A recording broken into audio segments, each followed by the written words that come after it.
see what's on Netflix.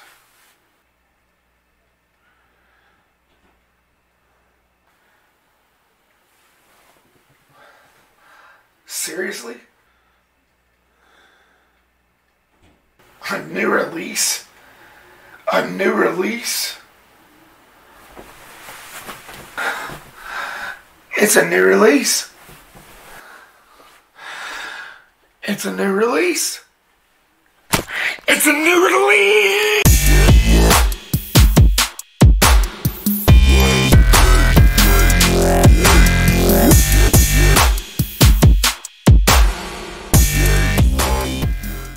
The Lovebirds was directed by Michael Showalter and stars Issa Rae and Kumail Nanjiani. And it follows a couple who goes through a defining moment in their relationship when they are mistakenly embroiled in a murder mystery. Alright, before I get into this review, this is one of the ones that I was planning on seeing in theaters before the pandemic started. As everybody knows, all the theaters are still closed, though some of them are starting to reopen. The economy is starting to slowly reopen, and as far as I know, everything's going accordingly so far. My theater hadn't opened yet, but again, this was going to be one of the movies on my roster. Until I found out just the other day, now this was a last minute review. Just the other day I found out Netflix acquired the rights to it, which I'm surprised because that's about the only access to like any movie streaming service I have, which is why I'm very limited and which is why I've been going to all these older releases movies here lately since the theaters has been closed down. So when Netflix said that they were going to have the Lovebirds on there, I was all over that. So let's get into the positives of the Lovebirds. First and foremost, Issa Rae and Kumail Nanjiani.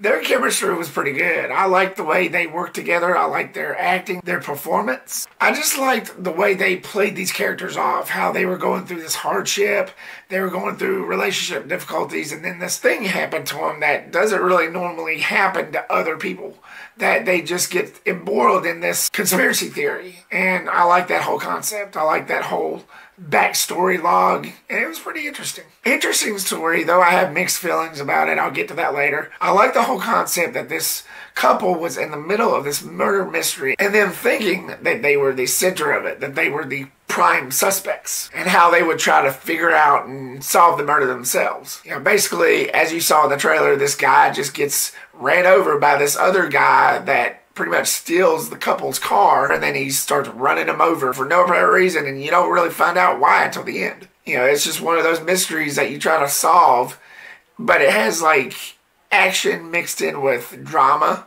so that's what makes it interesting. Big fun.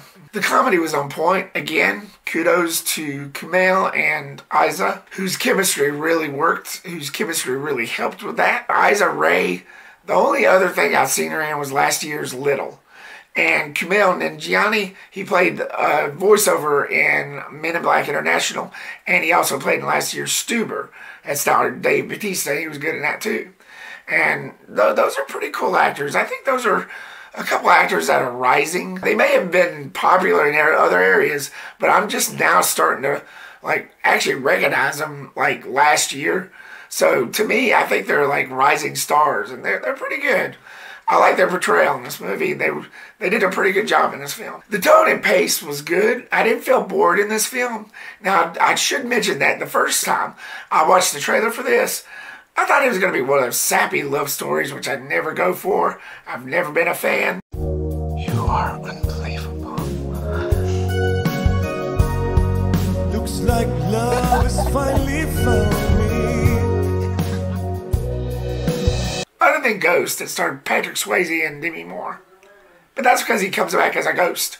How can you go wrong with that? But I've never been a fan of love stories. I've always been turned off by them. I don't know why. I guess it's just who I am. But the way they made this film, incorporating the love in this with everything else going on, I'm always down for. And the tone and pace of this film didn't really disappoint. I was laughing throughout most of it, and I thoroughly enjoyed it. That being said, move on to the mixed. The grander scale of this story. Looking at the trailer, and I guess this is on me, I was expecting a little too much. I wasn't really expecting this movie to be a hit, which is why I think that this is one of the movies that the studios decided to just drop on streaming instead of theatrically, given everything going on. But the grander scale of this story, I was kind of expecting a little more. I was wanting a little more than what it showed. I didn't have a problem with it, but the end result didn't really leave me with ooh and ah or amazement. Though it was a good story, it was a good plot line, it's a fun little movie for maybe couples to go see. I just didn't really feel like most of what the trailer showed didn't really pan out for me.